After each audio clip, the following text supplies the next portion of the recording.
Hey there, listeners. This is a bonus episode about trends in the physician relations space and the digital tools that are being used to modernize providers' business growth. It's a greatest hits collection from Season 2 of the Actionable Insights podcast hosted by Doctivity Health. We all know that providers have to address the bottom line before they can prioritize things like consumer experience. So these are important conversations that you'll want to hear. Let's do this.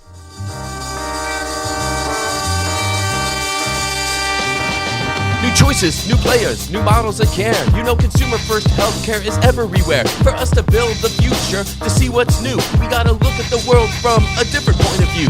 Consumer innovation ain't going away. I say it's here to stay. Today it leads the way. We gotta drop the silos. We're all the same team. Experience, business, tech, and marketing. So join us now. Join the revolution. Consumer first health is the evolution. Status quo or like status no. Yeah, this is the healthcare rap. Yo, come on, let's go. All right, everyone. Today's episode features interviews with 5 senior marketing and physician liaison leaders who voice the health system's perspective. You'll hear from Gene Hitchcock, Melissa Fors Shackleford, Molly Luton, Chris Pace, and Amy Comeau. These were all recorded at HMPS 2024, the Healthcare Marketing and Physician Strategies Summit, with guest host James Gardner. For the full interviews, check out Season 2 of Actionable Insights at doctivityhealth.com or your favorite podcast app. First up is Gene Hitchcock, well-known marketing, communications, and strategy leader. Gene talks about PRM software, where it fits into a chief experience officer's toolkit, challenges for physician liaisons to grow the business, and advice for CXOs on PRM best practices. And how should a modern CXO leader be thinking about it in 2024? Well, I have said this many, many times at many, many national conferences, but you can take every penny of my marketing budget, but don't touch my liaisons. They bring the most actionable information back to the ranch when they meet with the right physicians and have those critical conversations about business. What was missing was we didn't have insights into the referral market to know how much of Dr. Y's business were we getting, how much was Dr. X sending out and why, and we didn't have a handle on network integrity. So when I started playing around with the potential of Doctivity, I'm like, my God, I can see who is referring to every doctor on my medical staff and every medical staff member to whom they're referring. And that way, focus your liaisons. They should only have 3 things on their job description: grow the business, retain the business, and identify problems that are keeping us from doing either one of those things. Now, it's not their job to solve the problems, it's their job to bring that back. But you can then track what your activity brings to the bottom line by looking at increased referrals coming to those doctors that you've spent time with or invested or cleared up problems. We never had that before. And so I actually have worked with one big academic medical center on the East Coast who thought one of the jobs of their liaisons was to hand deliver the plaques that nominated their doctors for best doctors. Oh boy. Yeah, that was a use of their time. And another one would have calendars made and have them hand delivered to all the practices. No meaningful conversations about business, it was social. Now this changes the whole dynamics. We can say, look, your colleagues are getting these kinds of referrals, you're not. Let's talk about why, and really dig deep. And that's important. That's very important. Let's dive into why it's harder than it should be to have the liaisons growing the business specifically. Because they don't know where it's going or coming from, right? So if you know that you've got a primary care group, what used to happen is somebody would say, we just haven't seen Dr. So-and-so in surgery lately. I wonder what's going on. Well, would you send a liaison based on one comment like that? Now we can sit down and see exactly what's happening to surgeries or exactly what's happening to the referrals. And we can go and say, look, we've noticed things have dropped off about 20%. What's going on? Can we work together to solve this, Or the other thing is you have 2 doctors that are on your medical team. One's doing very well getting referrals, the other not so much. Let's find out why. You don't go to that doctor, but you go to referring doctors and say, is there an issue with why we're not getting that? And then the other side of it, which I love, is recruitment. You'll find out when you start to see a doctor starts to drop off on his or her referrals, they might say, well, I'm thinking of retiring. Well, that doesn't get published or announced anywhere, right? And you come back and you say, you know what, let's do this. Let's see if we can get somebody in his or her practice so that he or she can scale down and we scale up and we take over the patients so we don't lose the patients. So they can play a pivotal role in continuity of care as well. Jean, any other advice for CXO leaders like yourself on thinking about PRM or moving forward with best practices? You've touched on some really great points, but have we overlooked anything that you wish everyone knew? I would think that people need to know that claims data is accessible. Doectivity has a unique value proposition in that they pay for the claims data, so the clients don't have to. That's a savings of about $300,000. And so what that does is it gives them the benefit of having those insights like we've never had before. So if you haven't taken the time to explore what's out there, a lot of people will send you, they'll tell you, we can send you a list of doctors you can mail to. No. You want to know who's doing business with your health system. Next up is Melissa Fors Shackleford. She's a healthcare executive in residence at Endeavor Management. Melissa discusses what she learned about PRM during her time at Betty Ford Clinic, how to educate physicians about addiction and behavioral health, and what success looks like for service lines that depend even more on referrals. Now let's pivot a little bit closer to referral management strategies. And you can draw on your experience across your career, but I'm thinking most obviously at the Betty Ford Clinic, you must have been very dependent on referrals from physicians across the country. But can you talk to your thoughts about PRM as a marketing leader and where it fits into your toolkit? Well, I think in healthcare marketing, and if you look at substance use disorder and mental health in particular, my experience is that physician referrals and professional referrals make up quite a large percentage of the patients that come in the door. And I think that you find that in all of healthcare. What makes substance use disorder and mental health unique is that oftentimes physicians don't have much education in the subject of substance use disorder or addiction. And so part of that whole working with physicians to gain referrals for patients is really also educating them on the subject and the disease of addiction. You mentioned the educational aspect that was so important to your referral success. Can you talk to the evangelizing you did about addiction and behavioral health with community physicians? Absolutely. I think just because one of the things that we've learned is that physicians oftentimes only get about an hour of education on addiction and substance use disorder in medical school. So some of the things that the Betty Ford Center started was a summer institute for medical students. So bringing medical students on campus for their summer education, teaching them about addiction, bringing them on the clinic floor so that they could work with patients and really have a better understanding of the disease of addiction. So that was really important to get to those physicians in training, if you will. Yes. As well as part of our marketing and outreach efforts was really important item we did was to educate physicians across the country, whether it was at an addiction medicine event or at any other medical event, really to give them more education on the disease of addiction as well as the treatment available for it. It was just really important because a physician is not going to refer their patient to get addiction care if they don't understand the symptoms to look for, if they don't feel comfortable having that conversation, because it's not something that they necessarily run into every single day. Now, what would have been some of the metrics or key success factors that the team would have been measured by?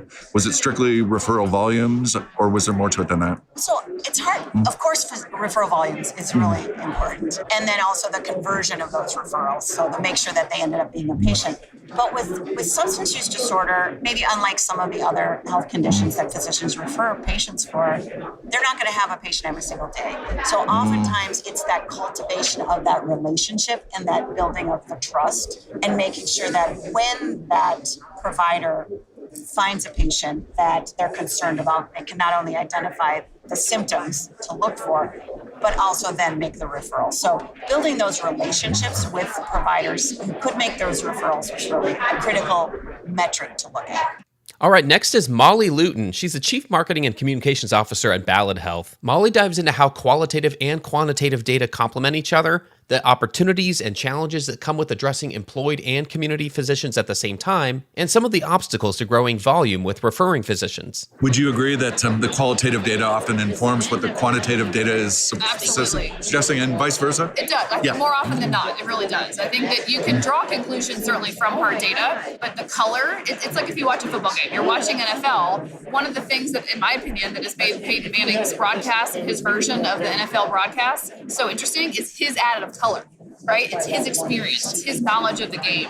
And he just signed a 10-year contract in addition to what he already had in Peyton's place. So to me, that's the exact example of why all this stuff's important to us. We have the quantitative data, but if you don't have that qual on top of it, that qualitative, it almost just sits there as a black and white story. You don't see the whole color, right? The drawing of the art, Yeah. Now, we've heard people describe the challenge of working with both employed physicians, but also community physicians who don't have that affiliation with your system. First of all, is that a description of what you experienced at Ballard? Yes, that would be accurate too. We have a solid, certainly employed physician group, but the non-integrated physicians can equally be almost as important, if not more important. We need to make sure that they know what they have available for their patients. The employed physicians might have more knowledge simply because they have some educational access, just national conversations that they're going to be having with us as an employee. But the non-integrated physicians, for us, we want to make sure that they know they can count on us, that we have the services available to them. We need to listen to them to make sure that we can build the services they might need, that we might not already have. And if they don't have a straightforward kind of line of communication with us through our business development team, we might never hear that they need an XYZ service to be added to our portfolio that ultimately our patients can get what they need. So the balance between integrated and non-integrated physicians is an important one. Our health system is very much of a physician-led leadership structure where we have everything from emergency medicine physicians to behavioral health folks to family medicine docs. We've got cardiologists that are all in our physician leadership group help make those decisions. And it's a wide variety of folks, wide variety of trainings that are integrated and non-integrated. And they make decisions for Ballot Health. They do. It's not a matter of only employed physicians are making decisions on behalf of the health system. We know that we serve the community. We're a not-for-profit health system, and we're here to serve the community. And so if we don't hear from those physicians on both sides of the fence, we're not going to be able to improve. Right. Now, it seems safe to assume that the goal of most liaisons is going to be growing volume or growing market share amongst referring physicians. What are some of the obstacles or hurdles to growing volume with referring physicians, whether employed or non-integrated? Yep. I think for us, access is probably one of the biggest challenges. Can you explain that? Yeah, so what I mean by access, I guess there would be a couple of definitions of it. One would be online scheduling is something we've spent a lot of time on the last couple of years, and ensuring that our patients know that they have access to physicians that are in their proximity, in their geography. But really that physicians understand what they have access to and what they can do to provide care for their patients.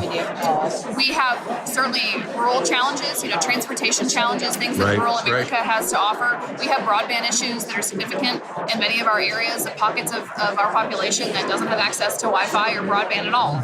We know that access in general is a challenge, and the more we can do to kind of help serve up those types of things for our patients and for our physicians, the better off, Okay, next up is Chris Pace. He's the Chief Digital Marketing Officer at Banner Health. Chris covers where PRM fits for strategic marketing leaders, seeing physician referrals through the lens of the patient experience, and digital tools that are used for physician liaison work. You're a strategic marketing leader, and you've got many, many levers at your disposal. Where does PRM fit into a smart marketing leader's toolkit? Yeah, it's a great question. What we've found in terms of being able to address our customers and our consumers effectively is to, focus on omni-channel. I mean, everybody should be doing that in 2024.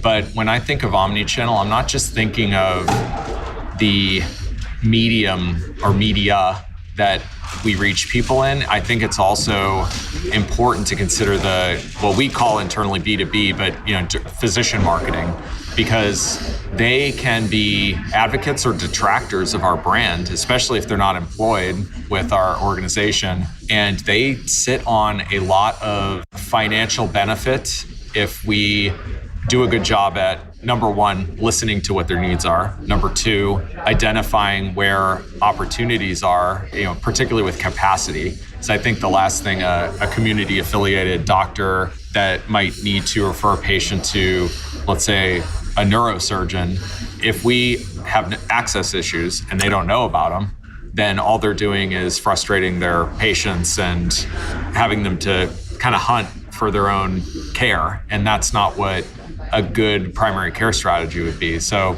just making sure that we're engaged and also being informative on what our focus is and where we do have capacity to meet demand, and making sure that their needs are met. And I think because consumers are delivered so many impressions of everything in their day-to-day digital journey, if we can remind our physicians of what we're saying about our services, and then their patients are coming in to talk about possibly using our services, then they can, again, advocate for our brand and help deliver those important referrals with the trust that they're not going to lose their patients. And I think that's what everybody that refers always worries about is my patient going to leak over and I'm never going to see him again?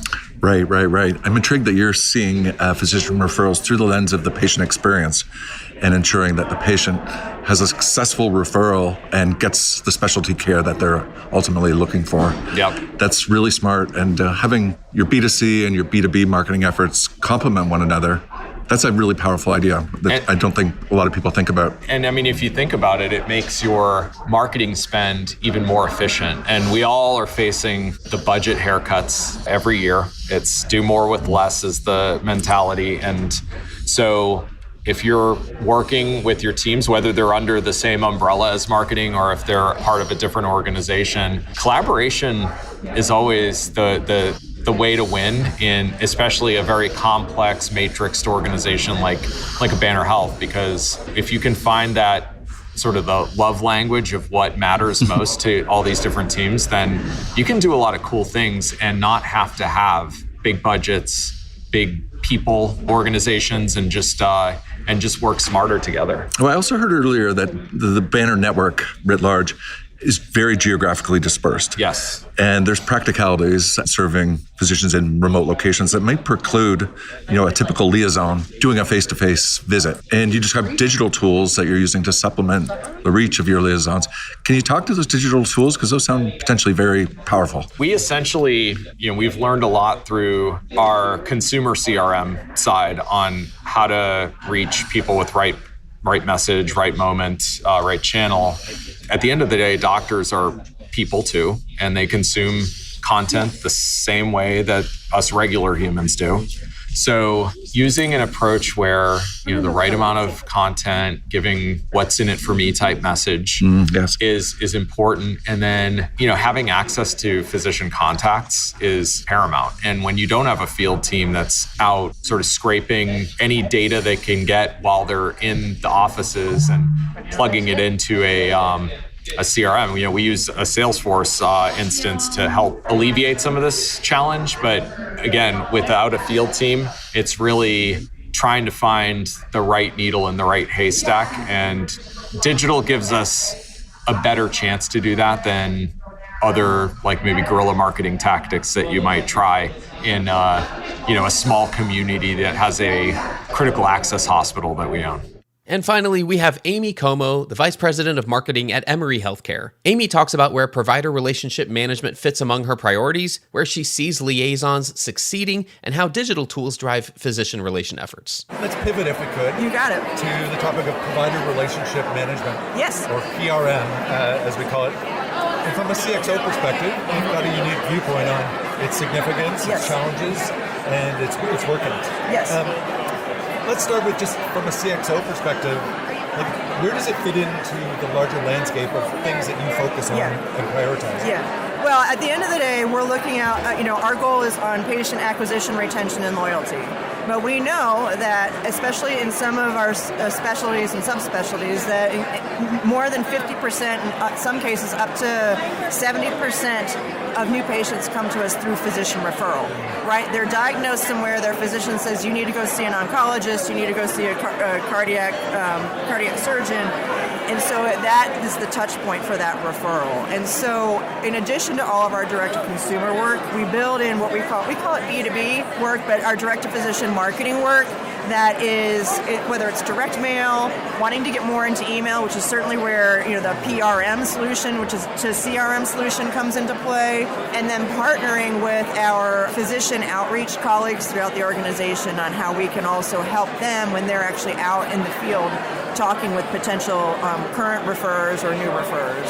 Now, can you speak to some of the tactics that these liaisons might be using? Yeah. I'm assuming face-to-face, Yes. to the extent that they can get meetings with physicians. That's going to be really powerful. Yeah. So I'm right with that. But are there digital tools or other tools that are being used? Yeah, well, so I know that the majority of what they do is face-to-face, and probably they're utilizing email and, on phone to connect one-on-one with these practices. Where we augment the work that they do is through direct mail. We create the leave behinds for them, so profile sheets, new physician announcement cards, those types of things. We're starting to do more in what we call B2B marketing, but we do more using digital, so programmatic digital, to reach physicians where they are. And then we're starting to explore how we might be able to use our Salesforce CRM as potentially a PRM so that we can actually develop a customized email program by specialty. We've done it in a couple of areas, but not at scale yet, and that's what we're looking to do. And I think that being able to build that and then take all of the things that we're doing that we're like we would for a consumer, that we're with trackable UTM codes, all of that, to be able to do that with PRM and then have it pulled into a database that we can then see, did that direct mail piece that we do, did that programmatic ad that we do actually move the needle in referrals? So that's where we're headed. It's sort of the holy grail, if you will, of where we want to get to. But we've been focused a lot on trying to do that from a consumer standpoint, but that's the next, because I don't manage the outreach and the physician development team, that's been a little bit more challenging to orchestrate, but it's something that we're looking forward to continuing to partner with that team on to build in next year and beyond. Thank you for unpacking that. Now, our Doctivity Health listeners are going to be curious to understand your sense of their data strategy that your PRM leaders are using. Yeah. Are you close enough to that to comment on the data they use and how they're turning data and all its ugliness and messiness into actionable insights? Yeah, I will share it probably at like a 50,000 foot view. So we have connectivity into claims data through a syndicated service. They utilize that data to actually look at literal referral patterns and behavior patterns. And so we're able to tell who are our high referrers, who are our low referrers, and who are the ones in between. And we typically focus on, you want to, not reward, but you want to keep your high referrers engaged so that they continue to stay, engaged with you. And then they focus a lot of their work on those people that we call splitters. So they're sending some of their business to us, some of our business to other competitors. And often sometimes that's based off a relationship that they have, right? They went to school with this person, and so therefore they're going to send business their way. Or it's based off of geography. So if we have a primary care office that's in one of the Atlanta suburbs, but we don't have specialists surrounding them, well then it's more work for the patient to find an Emory specialist, especially if there are competitors that have specialists in the area. So we look at that, but then what our goal is to always try and move the needle that those splitters, we want to get them to increase, we want a larger share of their business. Absolutely. The low referrers, unless we typically don't spend as much time because there's clearly a reason why they're a low referrer, and to move that needle is going to be far more difficult with the limited resources that we have. But that's not to say we don't take a look at it. And so the data informs all those decisions. And so we're starting to look at that, and we're actually in particular looking at how we're keeping care within the network by certain specialties. And then so they've developed some data models that help us understand that as well. Once again, check out the full episodes by subscribing to Actionable Insights on your favorite podcast app or at doctivityhealth.com.